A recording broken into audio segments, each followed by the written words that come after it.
In 1101, a horrifying new disease swept across Europe, turning the skin of its victims an unnatural shade of green.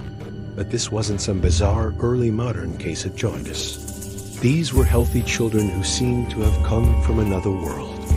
They were the green children of Woolpit, and they may hold the key to one of history's greatest mysteries.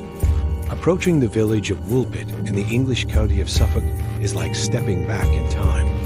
The river Brett snakes lazily through fields and past thatched cottages just as it did 900 years ago.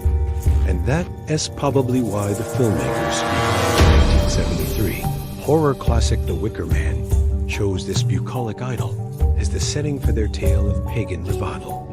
But when the villagers of Woolpit first heard the rustling of leaves in the nearby woods in the summer of 1101, they could hardly have imagined that they were about to become the stars of their very own horror show.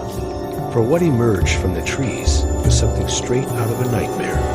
Two children, a boy and a girl, neither of them older than 12, stumbled into the village green. They were naked, except for the clothes on their backs, which were unlike any the villagers had ever seen before. And as they stood there gawking at the locals, it became clear that these children weren't from around here. In fact, they were from somewhere else entirely. According to the contemporary chronicler John of Worcester, the children spoke a language that none of the villagers understood. They also appeared to be incredibly strong, pulling a cart laden with corn and hay with what seemed like effortless ease. Their skin was a sickly green color, and their eyes were huge and round, like those of a wild animal.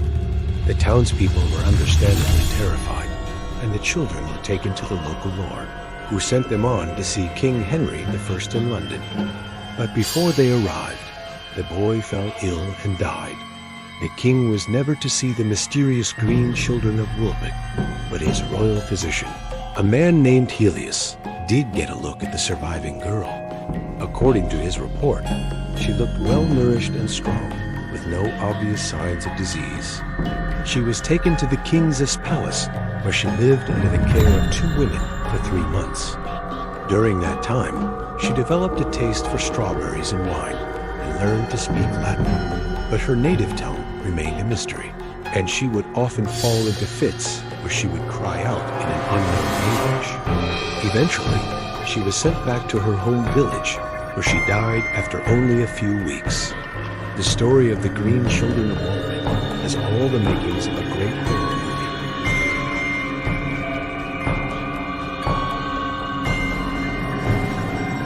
Some have suggested that the children may have been the victims of a rare medical condition called chlorosis, which turns the skin of sufferers an emerald green.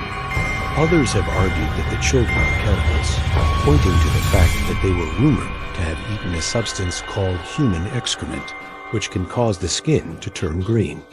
Still, others have suggested that the children may have belonged to a secretive tribe of people known as the Picts, who lived in what is now Scotland.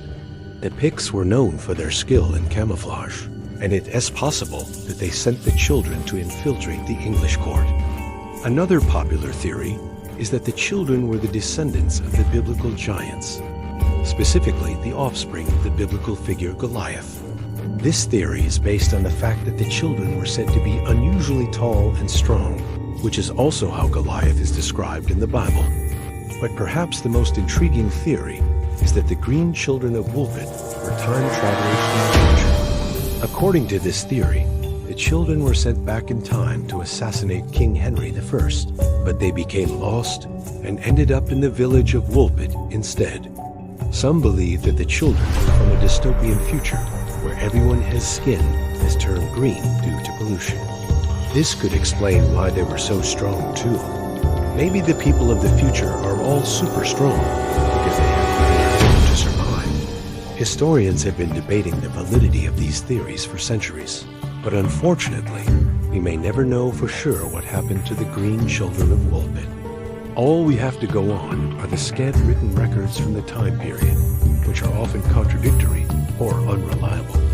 The truth is, these children may have been nothing more than the product of a vivid imagination.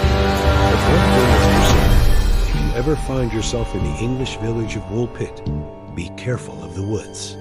You never know what might be lurking in the shadows. Or maybe you do. If you listen closely, you can hear the rustle of leaves and the whisper of a strange language that sounds like this.